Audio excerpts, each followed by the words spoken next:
Boa noite, servidores, boa noite, população. Hoje nós vamos seguir naqueles bate-papos semanais ou quinzenais, né? Hoje nós temos a presença do Silvio, vai falar um pouco sobre trabalho, sobre deficiência, sobre essas especificidades que existem para aqueles que têm qualquer tipo de limitação, seja física, seja mental. Nós sabemos que existem algumas legislações sobre isso, mas elas parecem ser insuficientes, né? Porque parece que as empresas, algumas fazem um trabalho de quase burlar isso, né? Então, se me obriga a ter um percentual de deficientes, então a empresa contrata aquelas deficiências mínimas só para preencher cota, e não efetivamente para que essas pessoas possam ter acesso ao emprego, ao estudo. Quer dizer, o que seria uma limitação apenas, seja de locomoção, seja de audição, seja visual, acaba se apresentando na sociedade, nessa sociedade que é tão injusta, como uma limitação a mais, né? Como um problema a mais.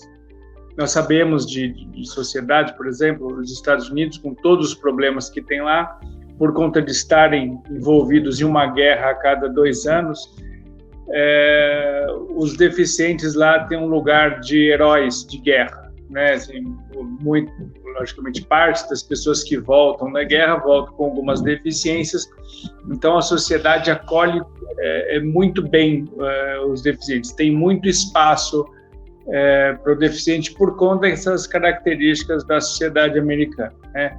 Aqui, infelizmente, nós temos muitos problemas, né? A coisa de 3 anos atrás, eu tive num evento no Conselho de Saúde. Estou querendo lembrar o nome da cidade, foi um pouquinho para frente de Pedreira, e veja, era um evento estadual de conselheiros da saúde. O hotel não tinha acesso para cadeirante. É esse nível de privação que a gente ainda observa. Até em locais que estão lá para cuidar, inclusive, dessa questão. Eu vou passar a palavra agora para o Silvio. Ele vai poder explicar para a gente um pouco sobre todas essas questões que envolvem a deficiência, o trabalho, o emprego, de uma forma geral. Então, obrigado, Silvio, se apresente, obrigado pela sua presença.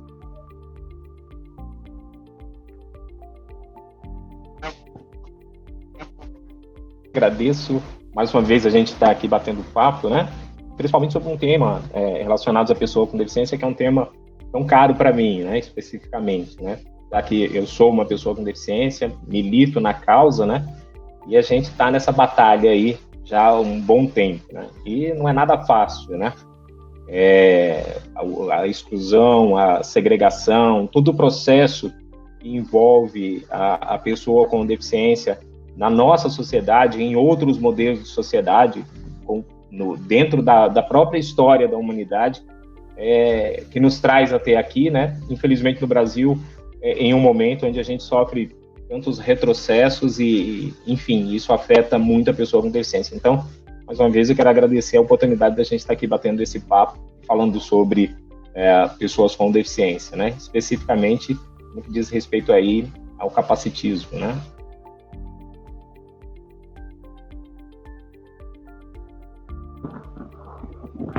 Silvio, nós tivemos recentemente, não sei se todas as pessoas puderam ver, uma manifestação do Bolsonaro,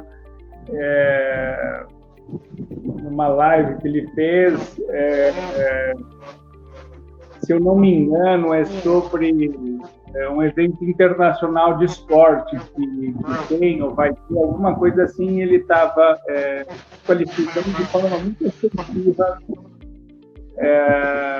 os atletas surdos, né? como é que vocês estão vivendo esse momento, esses últimos 3 anos? Vocês tiveram retiradas de direitos? Como é que foi para vocês? Como é que foi? Como é que está sendo, né? Esses tempos tão sombrios? Rodrigo, dentro desse governo, a gente vira e mexe, a gente passa por alguma situação, né? Nós, em 2019, a gente enfrentamos aí uma questão que é muito grave, que era um decreto do Bolsonaro que alterava a lei de cotas, né? Ela praticamente desobrigava as empresas de contratar pessoas com deficiência, né? Como todos sabem, no começo da sua fala você falava dessa questão, né? As empresas a partir de 100 funcionários, elas têm a obrigatoriedade de contratar pessoas com deficiência, né? Vai de 2% a 5% do quadro aí, na medida em que vai aumentando o quadro de funcionário das empresas. E esse decreto, ele vinha justamente nessa situação, né? Em que praticamente desobrigava as empresas de contratar, de cumprir a lei de cotas, né? E a parte, acho que social e mais importante no que diz respeito à inclusão de pessoas com deficiência no mercado de trabalho, né? E o movimento, enfim, se mobilizou, teve organização no Brasil inteiro, se manifestando, reivindicando, pressionando o Congresso Nacional para que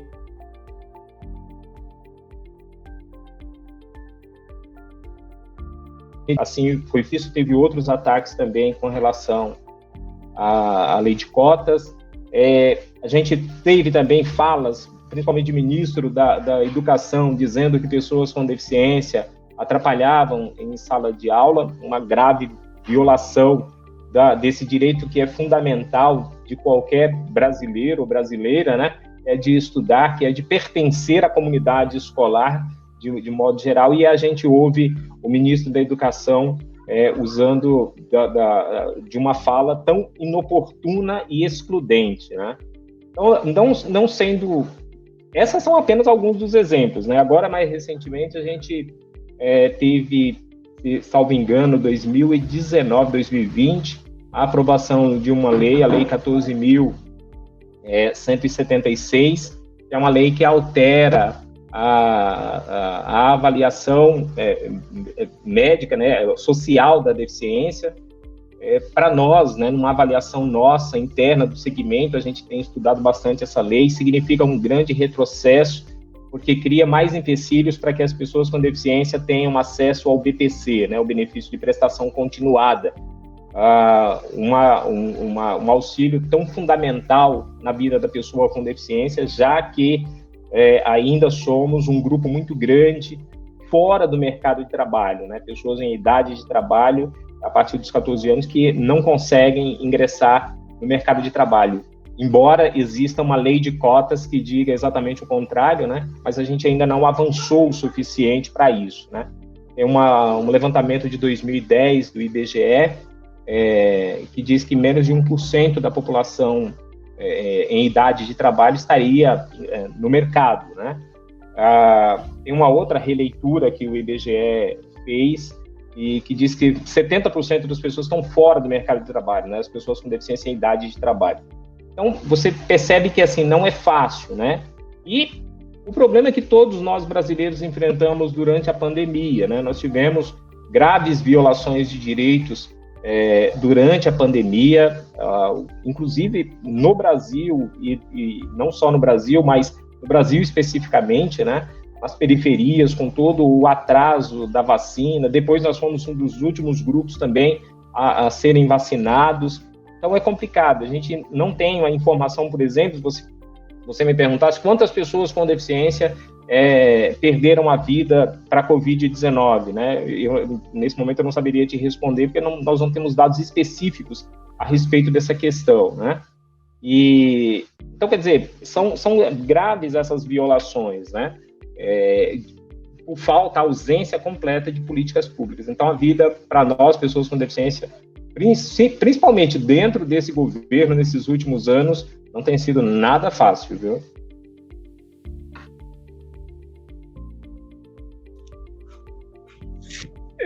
Vocês enfrentam uma barreira arquitetônica, mas que está a serviço de uma barreira maior e mais difícil de quebrar, que é o preconceito, né? Tem muitas atividades, muitos profissionais que executam sua atividade sentados durante 8, 10 horas seguidas, ou seja, ser cadeirante nesse sentido não faria diferença nenhuma. No entanto, a gente observa que isso acaba sendo um obstáculo, né? Agora, né, de alguns anos para cá, é que realmente os bancos são obrigados a instalar elevadores ou outras formas de acesso. Mas antes, realmente, esses obstáculos físicos se prestavam a manter distante um público que não é tão minoria assim, né? Porque varia a estatística, mas se fala entre 10% e 20% da população, né? Segundo o último censo, né, Rodrigo, oficialmente censo nós tivemos em 2010, né? Segundo esse censo de 2010, são quase 24% da população brasileira tem algum tipo de deficiência, né? Então, se a gente for colocar na ponta da caneta, são 45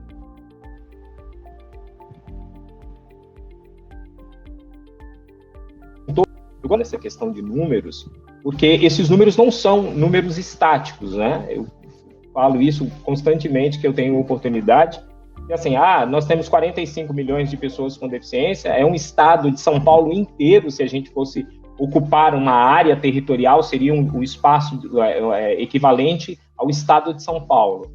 Então, esses números, a gente tem constantemente esses números eles oscilando, porque a gente vive num país onde a violência no trânsito ela é grande, onde a violência urbana, as agressões, as negligências profissionais, médicas e etc., né? A própria imprudência de pedestres são fatores que geram deficiência, né? Sejam elas transitórias, né, ou permanentes, né?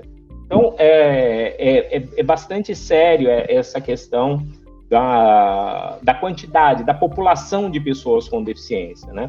E é uma coisa interessante da gente refletir, porque, assim, nós não somos um grupo isolado da sociedade. O que todo mundo sente, a gente sente em dobro, né?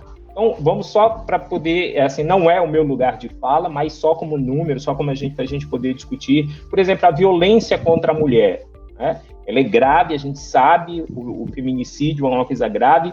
A violência em relação à mulher com deficiência ela é mais grave ainda, porque muitas vezes a vítima dessa violência ela não tem o direito nem de se defender, porque ela não tem condições para isso, né? Muitas vezes, pessoas com deficiência intelectual, né, que as autoridades só ficam sabendo, ou só têm notícia desses crimes quando alguém vai lá e denuncia, né? Fora isso, a vítima ela pode sofrer essa violência a vida inteira, né? Então, outros tipos de violência, como a violência patrimonial, que é quando um parente ou terceiro se apropria da condição econômica da pessoa com deficiência, né, para ser mais específico, né, vai lá, pega o cartão da pessoa com deficiência e faz o que quer com aquele recurso que seria destinado para a pessoa com deficiência.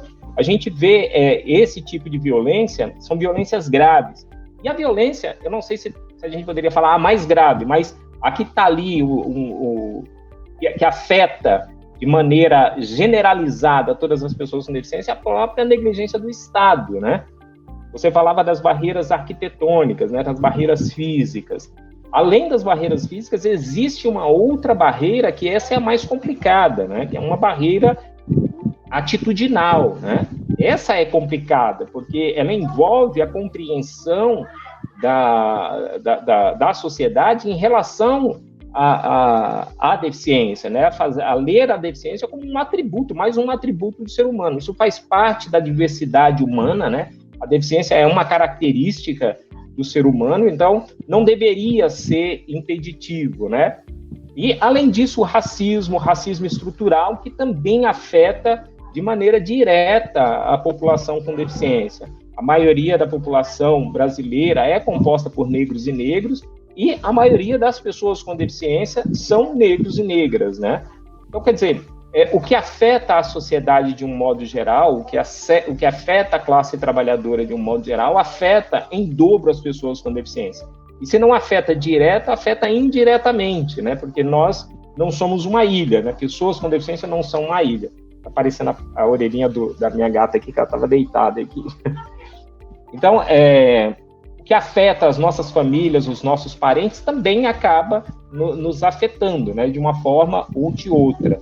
Então, as barreiras arquitetônicas, elas são um processo que a gente precisa vencer dentro desse modelo de sociedade capitalista, de acúmulo, e que entende que o investimento, muitas vezes, para poder fazer com que as pessoas com deficiência tenham dignidade em suas vidas, eliminando as barreiras, trazendo um transporte público de qualidade e acessível. Então, muitas vezes não há um investimento, não há um olhar sobre isso, né?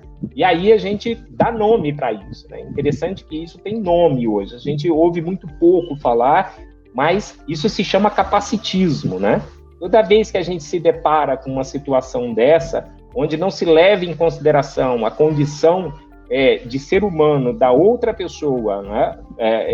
Em relação às suas características físicas, onde essa sociedade, elas precificam o nosso corpo, né? Pressupondo que existem corpos que valem mais do que outros. Então, a gente tem aí, então, o que se caracteriza toda a discriminação em relação à pessoa com deficiência. A gente hoje dá nome para isso e é importante que se dê nome. Isso se chama capacitismo. É interessante, Silvio, você falou várias coisas aí, quando você vai falando, vai ocorrendo tantas coisas aqui, e eu vou tentando lembrar mais ou menos o que ocorreu. Em relação à violência, que é mais acentuada, eu sou psicólogo, né, e até há pouco tempo fazia só isso, agora, mais recentemente que eu estou no sindicato, a violência sexual contra as crianças deficientes, ela é muito maior, elas suplantam muito das não deficientes. Isso é um fenômeno muito grave, inclusive porque algumas não falam, porque isso vai chegar depois numa consulta, ou numa irmã que fala, ou numa outra situação, mas aquela criança muitas vezes, porque também é ameaçada em alguns casos, isso não chega, ou seja, é uma violência que existe na sociedade brasileira e muito frequente, mas que para os deficientes eles experimentam isso de forma ainda mais intensa. Você falou do capacitismo, Silvio. Uma outra ocasião eu conversava com uma pessoa e ela dizia assim que os deficientes eles experimentam uma situação assim: ou eles são considerados super-heróis, são gênios indomáveis, e porque eles têm essa deficiência, eles têm que, porque é cego, tem que ouvir mais, ele tem que se esforçar mais, ou o contrário, ele está num lugar quase como se ele fosse café com leite, como ele devesse ser tolerado, né? E aí, às vezes, algumas empresas, né, a gente está lutando para que isso seja implantado em Paulínia da forma que a gente acredita, mas algumas empresas destinam treinamento aos deficientes, quando o treinamento e as ações deveriam incidir principalmente sobre os não deficientes, porque é esses que precisam entender que os deficientes podem trabalhar, vão errar, tem deficiente que é legal, tem deficiente que é chato, ele é uma pessoa inteira e não uma deficiência, né? Mas eu queria que você explicasse um pouco mais sobre capacitismo, como é que você vê isso, porque acho que é um tema muito interessante e talvez um pouco novo para a maioria das pessoas. Tem uma... Gostaria só de pensar uma parte da sua fala. Quando você fala assim, a pessoa com deficiência não fala, né? Só dá uma pinçada, né? Não fala verbalmente, né? Às vezes não tem, aquela deficiência não permite que a pessoa ela fale verbalmente, ela traduza em som, em palavras, aquilo que sente ou aquilo que está pensando ou aquela situação que ela está vivenciando. Mas de uma maneira ou de outra, todos nós comunicamos, né? Todos nós falamos, né? Seja através de expressão, seja através da linguagem de sinais, seja através da expressão corporal. Então, só para a gente poder pensar essa fala e a gente não deixar isso se perder na nossa conversa, que eu acho que é importante a gente ter esse entendimento, né? Então, todos nós, de uma forma ou de outra, a gente fala. Eu entendi a sua fala, mas é só para a gente poder, enfim, não perder, que é importante isso. Bom, tudo que você elencou resume-se no capacitismo. É a capacidade que se atribui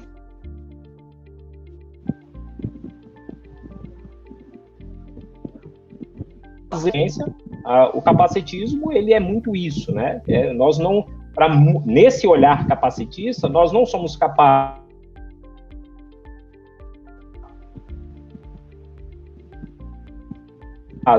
de trabalhar, nós não somos capazes de nos sentir prazer.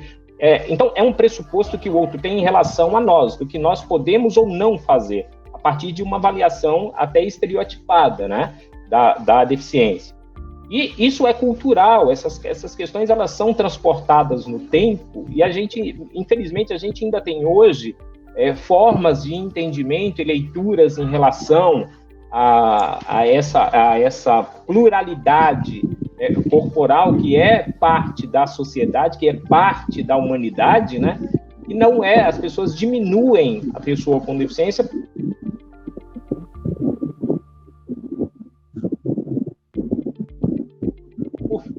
por julgar que nós não somos capazes. Isso aí, eu volto de novo, eu vou pisar bastante, porque eu acho que é importante a gente falar. O nome disso é capacitismo, né? Quando a gente olha, por exemplo,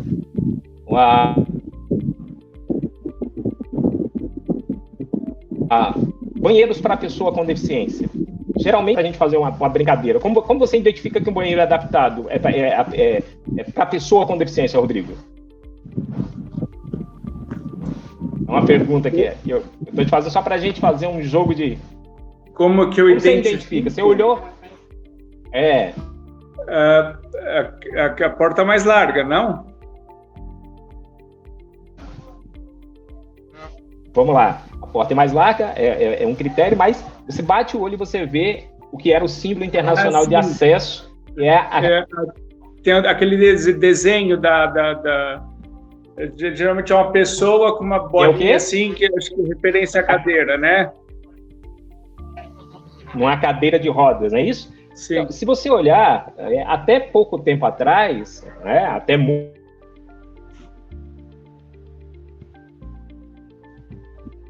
pouco tempo atrás, e hoje a gente vai identificar, existem banheiros, né, que são para os dois sexos, mas ele é identificado com aquela cadeira. Então, se você olhar a mensagem que isso nos passa, isso nos tira, é de uma perversidade tão grande, e nos tira até o nosso gênero, né, a nossa sexualidade.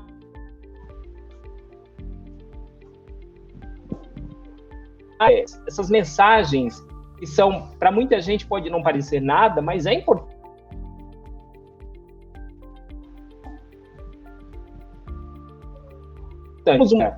Até essa identidade, né? Então, quando a gente olha muitos banheiros que são destinados para ambos os sexos, na verdade, ele tem só uma cadeira de roda, caracterizando a pessoa como a sua deficiência unicamente, né?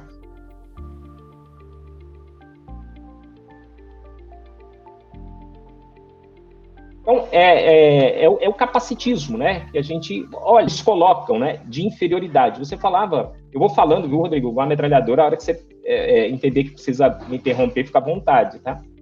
Você pontuou que, por exemplo, existem dois extremos, né?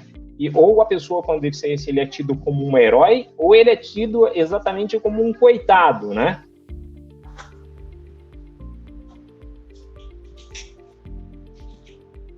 Vive, né? E aí eu queria, para quem está nos assistindo, para quem vai nos assistir, eu queria dizer, nós não somos nenhuma coisa nem outra, né? Porque a nossa deficiência, né? A minha deficiência, ela está muito condicionada ao ambiente físico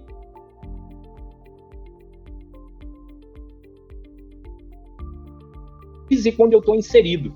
Então, a depender desses fatos, se a sociedade ela estivesse preparada para receber todos os diferentes, para receber todas as pessoas com deficiência, a gente não enfrentaria muitos dos problemas que a gente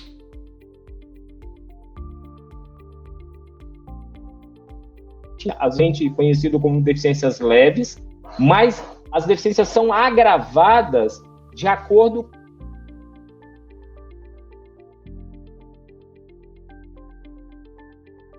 onde não tem calçada adequada, tem lugares que nem calçada tem, né? Onde não tem transporte público adequado, onde a escola está longe, o posto de saúde está longe. Então, dificulta que essa pessoa, o espaço onde ela está inserido, cria-se uma barreira que impede o exercício. Então, nos coloca, desse ponto de vista, numa situação de coitados, né? Que merece pena, que piedade, e com esse olhar, a gente, de uma certa maneira, acaba isentando da responsabilidade aqueles que nos governam, seja em âmbito federal, estadual ou municipal, né? Então, esse olhar precisa ser mudado. Nós somos pessoas, né? E a gente vive em uma sociedade que é importante a gente falar isso, né? A deficiência, ela não é um privilégio de um grupo, né? Como eu já disse, a poliomielite, por exemplo, ela foi praticamente foi erradicada no Brasil. Mas existem outros fatores geradores de deficiência, onde qualquer pessoa, qualquer trabalhador, ele pode, em um momento ou outro da vida, se tornar uma pessoa com deficiência e aí sofrer todas essas consequências desse olhar, ou de piedade, ou de uma visão que a gente tem que ser super-herói, atribuindo a gente uma carga, muitas vezes, né, uma carga de responsabilidade que muitas vezes nós não vamos conseguir cumprir e vamos nos decepcionar, vamos sofrer com isso, que a gente não vai corresponder com esse olhar social. Silvio, eu não vou cometer a delicadeza de perguntar a sua idade, mas assim, você tem percebido que ao longo do tempo, né, dos muitos anos que tem vindo, a sociedade brasileira tem se posicionado diferente, os deficientes têm tido um outro espaço, a exclusão, de alguma forma, tem diminuído. Eu lembro quando eu era criança, numa casa de uma tia minha, ela era um pouco mais alta em relação à casa do vizinho, e o vizinho, ele tinha, hoje eu não teria a menor condição de saber qual que era a deficiência dele, mas ele não ia na escola, a gente brincava com ele da varanda, dava tchau e tal, de vez em quando ia lá, mas assim, ele não frequentava a escola, era esse nível de exclusão, ele era privado de estar em contato com as outras crianças sequer, né? Não é nem de aprender ou não aprender, de estar no mundo. Você tem percebido que essa posição da sociedade, a organização social tem melhorado em relação a isso? Rodrigo, a gente avançou muito na sociedade, né? É um muito que, para nós, quando a gente olha hoje, a gente vê que falta muito ainda. Mas em relação a outras épocas, né? A partir até o ano de 70... era uma luta muito intensa, né, das pessoas com deficiência pela conquista de direitos, né? A Constituição de 2008 abriu para a gente uma possibilidade, mas graças à luta da pessoa com deficiência. Eu acho que isso é importante a gente dizer, né?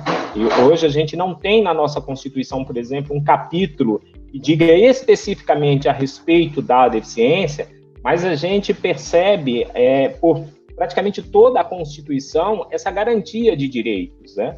Depois disso, depois de 70, inclusive existe um documentário muito importante que é a luta política da pessoa com deficiência, recomendo para que vocês, e quem está nos assistindo agora, dê uma olhada, né? A luta política da pessoa com deficiência no Brasil.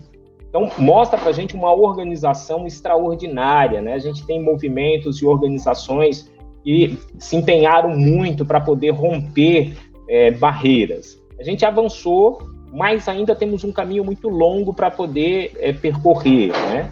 As políticas públicas que a gente acabou conquistando em função dessa luta foram fundamentais, a educação inclusiva, né?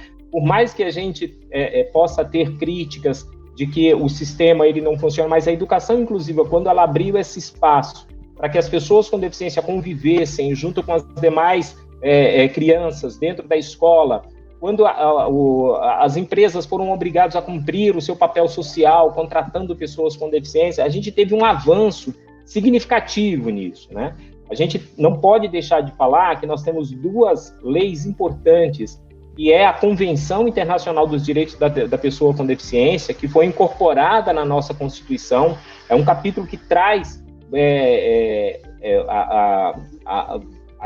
notadamente o valor e a importância da pessoa com deficiência e, sobretudo, a implicação da realização de políticas públicas na vida das pessoas com deficiência, e a Lei 13.146, que é a LBI, a Lei Brasileira de Inclusão, né, que também é conhecida como Estatuto da Pessoa com Deficiência. Dentro de governos progressistas, como o do PT, por exemplo, onde o Plano Viver Sem Limite, ele deu uma avançada significativa. Então, assim, mudou a vida da pessoa com deficiência, mudou, mas a gente ainda não tem condições de dizer que a gente está em um outro patamar. Eu diria para você que a gente está num processo de transição, né? É importante tudo o que aconteceu, mas a gente precisa avançar mais.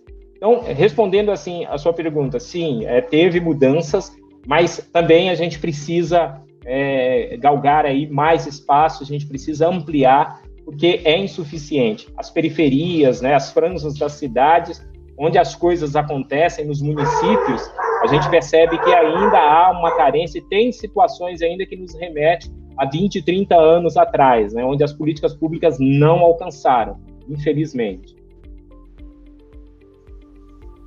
Eu